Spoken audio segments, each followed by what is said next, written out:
Assalamualaikum warahmatullahi wabarakatuh.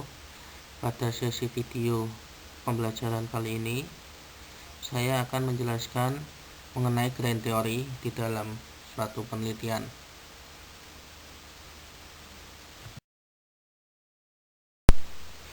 Di dalam suatu penelitian, pasti tidak lepas dengan adanya grand teori. Grand teori ini memberikan gambaran atau guidance pada penelitian ini, mau dibawa kemana suatu analisa penelitian ini dilakukan. Grand teori ini terbagi ada 4 macam grand teori.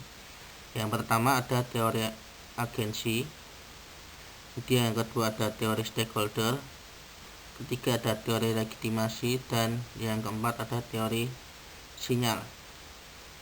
Masing-masing teori ini akan dijelaskan pada slide berikutnya. Teori yang pertama adalah teori agensi, di mana sebuah perusahaan sebagai suatu titik temu antara pemilik perusahaan atau prinsipal atau owner dengan manajemen yang dikatakan sebagai agen dari owner tersebut. Manajemen di sini diantaranya ada direktur, manajer, dan karyawan-karyawan yang ada di dalamnya. Terjadinya konflik kepentingan antara pemilik dan agen karena kemungkinan agen bertindak tidak sesuai dengan kepentingan prinsipal sehingga memicu biaya keagenan. Ya, patut kita ketahui bahwa di dalam suatu perusahaan yang mana seorang karyawan, dia menginginkan kesejahteraan bagi dirinya. Dia berusaha untuk bagaimana memaksimalkan penghasilan yang dia dapatkan, sehingga dia bekerja di sebuah perusahaan untuk memaksimalkan apa yang dia usahakan, sehingga diharapkan kesejahteraan dia pun terjamin. Dan sebagai agen, manajer bertanggung jawab secara moral untuk mengoptimalkan keuntungan para pemilik atau prinsipal. Namun demikian, manajer juga menginginkan untuk selalu memperoleh kompensasi sesuai dengan kontrak yang ada. Sehingga dengan adanya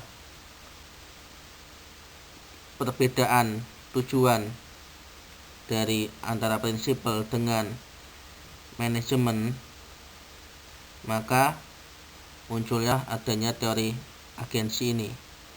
Karena satu sisi manajer menginginkan sebuah kompensasi dari hasil kinerja di perusahaan tersebut.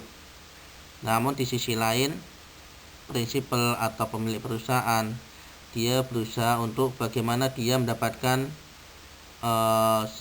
sahamnya semakin bertambah, nilai kepemilikan pada perusahaan tersebut semakin bertambah, sehingga muncullah teori agensi ini. Asimetris informasi antara manajemen yang mana dia sebagai agen dengan pemilik atau prinsipal atau owner ini dapat memberikan kesempatan kepada manajer untuk melakukan tindakan oportunis seperti manajemen laba mengenai kinerja ekonomi perusahaan, yang dengan adanya manajemen laba ini dapat merugikan pemilik atau prinsipal atau dalam hal ini adalah pemegang saham. Maka teori agensi ini untuk meneliti bagaimana suatu agen dia bekerja kepada pemilik atau prinsipal sesuai dengan apa yang dia harus lakukan. Yang di satu sisi dia pasti akan menginginkan kompensasi yang tinggi dari hasil dia bekerja, Namun di sisi lain pemilik perusahaan dia menginginkan saham yang besar juga, pembagian saham yang tinggi, nilai saham yang bertambah pada perusahaan tersebut. Yang mana setiap prinsipal pemilik pasti berusaha, yang mana dia menginvestasikan suatu dananya ke perusahaan tersebut pasti menginginkan keuntungan saham yang lebih dari apa yang dia investasikan. Selanjutnya masuk ke teori stakeholder. Apa itu stakeholder? Stakeholder adalah setiap kelompok atau individu yang dapat mempengaruhi atau dipengaruhi oleh pencapaian tujuan organisasi. Siapa saja stakeholder itu?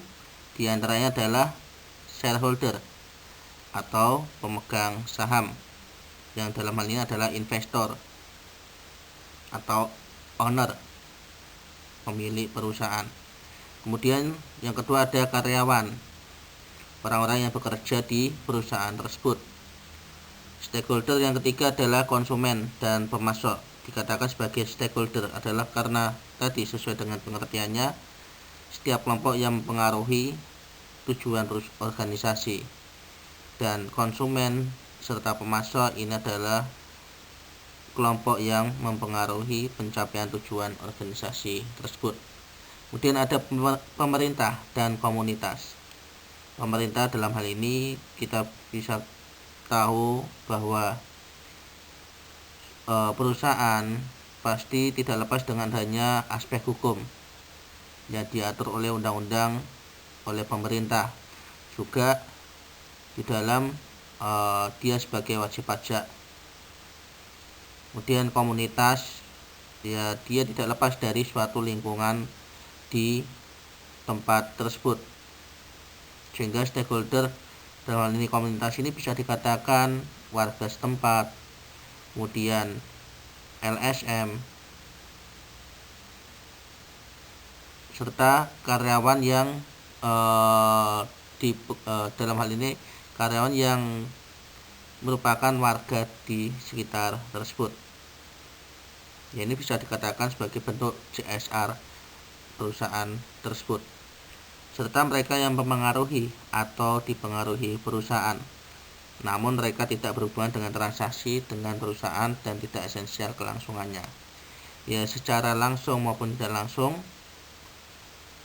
suatu kelompok tersebut dapat mempengaruhi atau dipengaruhi oleh perusahaan. Maka itu dikatakan sebagai stakeholder. Kemudian apa kaitannya antara teori stakeholder dengan stakeholder tadi? Tujuan utama dari teori stakeholder adalah untuk membantu manajer korporasi mengerti lingkungan stakeholder mereka dan melakukan pengelolaan dengan lebih efektif di antara keberadaan hubungan-hubungan di lingkungan perusahaan mereka. Namun demikian, tujuan yang lebih luas dari teori stakeholder adalah untuk menolong manajer korporasi dalam meningkatkan nilai dari dampak aktivitas-aktivitas mereka dan meminimalkan kerugian-kerugian bagi stakeholder. Yang dalam hal ini teori stakeholder ini berurusan dengan kelompok-kelompok tadi. Penelitian-penelitian yang ada untuk mendukung teori stakeholder ini yang dilakukan sesuai dengan teori stakeholder ini, seperti diantaranya adalah penelitian yang berhubungan dengan balance scorecard, dan juga di dalam CSR, penelitian CSR ini bisa menggunakan teori stakeholder. Kenapa? Karena di dalam balance scorecard CSR ini berhubungan dengan suatu kelompok, di antaranya ada karyawan, ada pelanggan, konsumen, kemudian juga untuk CSR sendiri ada masyarakat atau lingkungan sekitar. Ya, secara langsung maupun tidak langsung dia berhubungan dengan perusahaan tersebut. Yang ketiga adalah teori legitimasi. Teori legitimasi menyatakan bahwa organisasi secara berkelanjutan mencari cara untuk menjamin operasi mereka berada dalam batas dan norma yang berlaku di masyarakat. Suatu perusahaan akan secara sukarela melaporkan aktivitasnya jika manajemen menganggap bahwa hal ini adalah yang diharapkan komunitas. Jadi teori legitimasi ini sebagai suatu pengakuan oleh perusahaan kepada masyarakat, bagaimana perusahaan tersebut diakui oleh masyarakat, bagaimana perusahaan tersebut dikenal oleh masyarakat, dan memberikan dampak positif bagi masyarakat.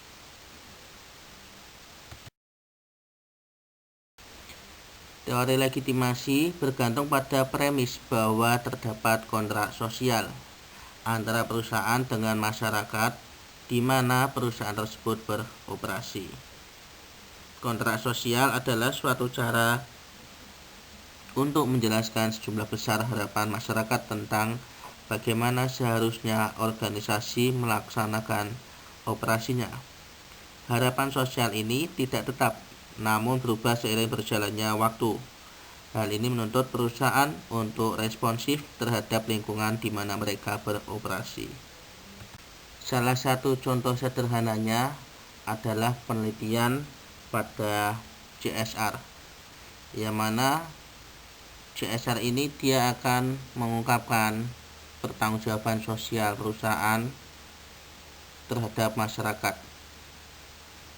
Penilaian CSR ini akan memberikan gambaran bagaimana secara responsif perusahaan itu melihat masyarakat sebagai dengan melakukan kontrak sosial dengan masyarakat di dalam operasi perusahaan tersebut.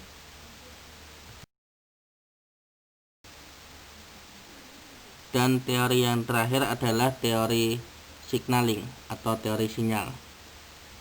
Informasi merupakan unsur penting bagi investor dan pelaku bisnis karena informasi pada hakikatnya menyampaikan keterangan, catatan, atau gambaran baik untuk keadaan masa lalu, saat ini, maupun keadaan masa yang akan datang bagi kelangsungan hidup suatu perusahaan dan bagaimana pasaran efeknya.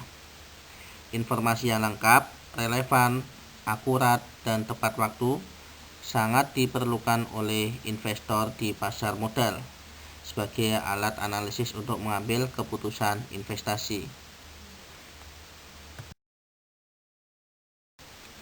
Teori sinyal menekankan kepada pentingnya informasi yang dikeluarkan oleh perusahaan terhadap keputusan investasi pihak di luar perusahaan.